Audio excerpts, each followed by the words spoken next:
इमाम जाफर सादिक कौन है पता है? अब जरा वो भी सुन लें। इमाम जाफर सादिक कौन है पता है? ये इमाम आजम के भी इमाम है। इमाम आजम जिसकी जूतियां सीधी करते हैं वो इमाम जाफर सादिक। अगर आप बुरा नहीं माने इसलिए कि बात ये सच्ची है।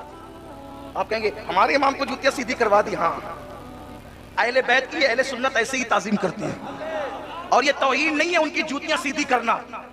औरों के यहाँ झुकने से बहुत ज्यादा सिला मिलता है अहले बैत के यहाँ झुकने। हाँ, और अब दूसरा तारुफ कराऊं इमाम जाफर सादिक का।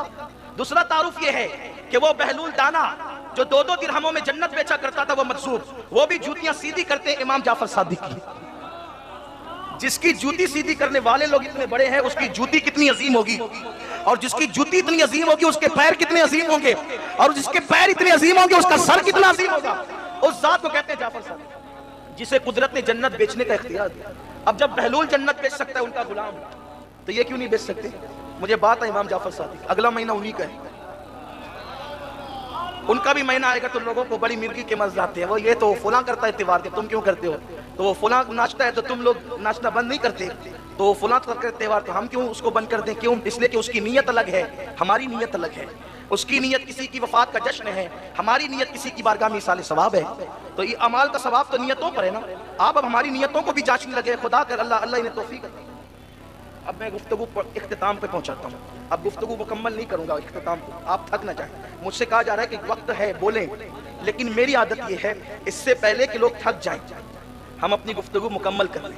लेकिन आप तवज्जो करें, 2-3 बात पढ़ता हूँ, बात मुकम्मल करता हूँ, ध्यान दें।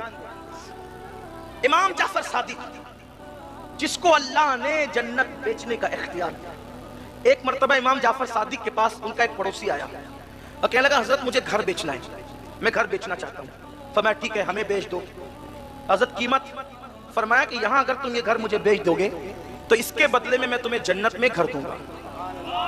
ये मालिक जन्नत की औलाद के लहजे हैं, हम तुम्हें जन्नत में घर दे देंगे। कहा हजरत, लेकिन उस दौर के लोग भी कितने सच्चे सुच्चे थे, अकीदे के अच्छे थे। उन्होंने कहा हजरत दस्तावेज तो तैयार करनी होगी ना, तो आप हमें लिख के दे दें। घर आपका हम लिख के देते, जन्नत हमारी आप लिख के दें। इमाम जाफर सादिक ने लिख दिया, हमने इससे घर लिया, उसके बदले में जन्नत दी। और हज के अय्याम आए, इमाम जाफर सादिक चले गए हज के लिए। कहाँ गए? हज के लिए। खुदा का करना, वो हज के लिए गए। इधर इसकी तबीयत खराब हो गई। जिसने जन्नत खरीदा था मकान देकर, उसने वसीयत की मेरा इंतकाल हो जाए तो ये चिट्ठी इमाम के हाथ की लिखी मेरे कफन में रख देना, इसलिए कि दस्तावेज है जन्नत की, साथ में ले जाना होगा दिखाने के लिए, तो फिर जन्नत मिलेगी उसी पर।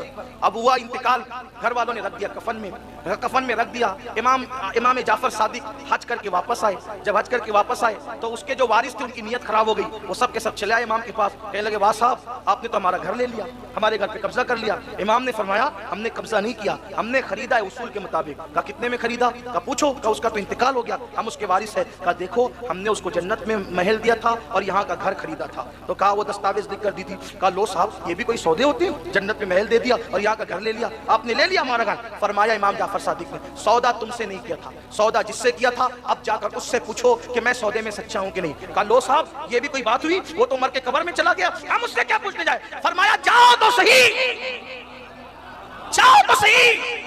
अल्लाह अकबर का सीरत निगार लिखते, जब वो पहुंचे उसकी कब्र पर तो जो चिट्ठी उन्होंने अपने हाथ से उसके कफन में रखी थी वो चिट्ठी उस कब्र पर पड़ी हुई थी। एक तरफ इमाम जाफर सादिक की तहरीर थी और दूसरी तरफ उसकी तहरीर थी कि इमाम ने जो वादा किया था उस वादे के मुताबिक मुझे जन्नत में महल मिल चुका है।